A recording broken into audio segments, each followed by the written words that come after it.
कृष्णो रक्षतु नो जगत्त्रयगुरु कृष्णं नमध्वं सदा कृष्णेनाखिलशत्रवो यतः कृष्णाय तस्मै नमः कृष्णादेव समुत्थितं जगति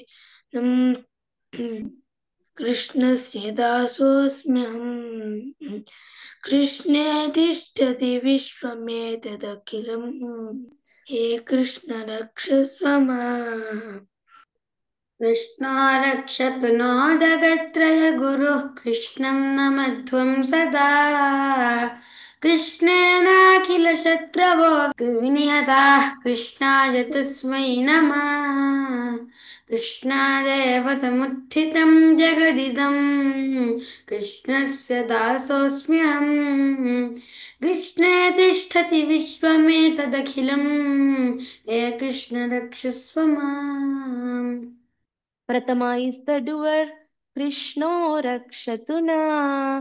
Dvitiya is the object, Krishnam Namadvam Sada.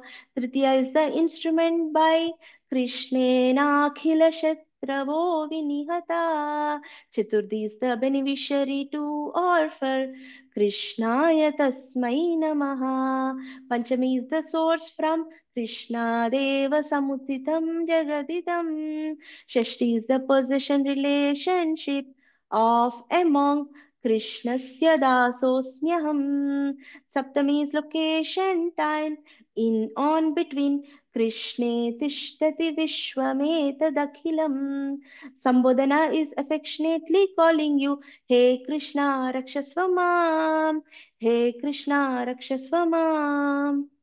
Shri Krishna Arpanamastu.